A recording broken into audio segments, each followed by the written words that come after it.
नमस्कार, मैं सरला रावत सा और आप देख रहे हैं पब्लिक एक्सप्रेस न्यूज। स्वागत है आप सभी का। मणिपुर फिर सुलगने लगा है। 1.5 साल से जल रहे मणिपुर में स्थिति सामान्य नहीं हो पा रही है। पिछले हफ्ते जिरीबाम जिले में 6 लोगों के शव नदी में तैरते हुए पाए गए, जिसके बाद से इलाके में जो हिंसा है वो फिर से भड़क उठी।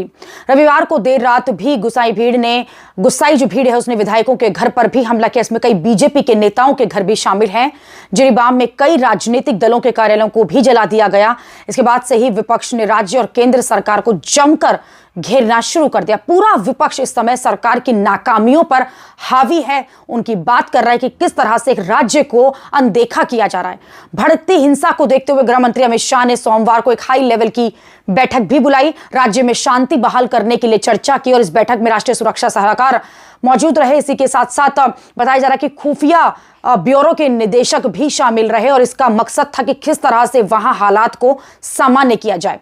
मणिपुर के हालात को देखते हुए 50 अतिरिक्त कंपनियों को अब मणिपुर भेजने का फैसला लिया गया है। 50 कंपनी का मतलब है 5000 जवान और अतिरिक्त तैनात किए जाएंगे ताकि मणिपुर में शांति को बहाल किया जा सके। और अब तक कुल 27,000 अर्धसैनिक बलों की वहां तैनाती हो चुकी है। पिछले हफ्ते ही अगर बात की जाए तो 7,000 अतिरिक्त अर्धसैनिक बलों की वहां तैनाती की गई थी ताकि राज्य के जो हालात हैं उन्हें सामान्य किया जाए। केंद्रीय मंत्री अमित शाह ने अधिकारियों को दिशा निर्देश भी दिए कि मणिपुर में शांति बहाली की प्रक्रिया जो है वो उसे प्राथमिकता दी जाए। उन्होंने सभी एजेंसियों से सुनिश्चित करने को कहा है कि राज्य में स्थिति जल्द सामान्य हो। इससे पहले केंद्रीय गृह मंत्रालय ने मणिपुर के 6 पुलिस स्टेशन क्षेत्र पर AFSPA लागू कर दिया था। हालांकि मणिपुर सरकार ने राज्य को अशांत क्षेत्र लागू किए जाने पर केंद्र सरकार को इस के लिए चिट्ठी भी लिखी थी। इसमें कहा था कि केंद्र सरकार को इस फैसले की समीक्षा करनी चाहिए, लेकिन लगातार जिस तरह से हालात होते जा रहे हैं मणिपुर के बेकाबू हालात को पाने के लिए इस तरह से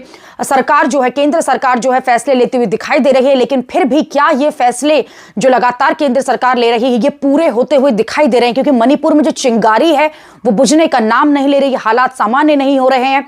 कॉलेज स्कूल वहां बंद कर दिए गए हैं। बड़ी जो मार्केट्स हैं फिलहाल वो भी बंद है।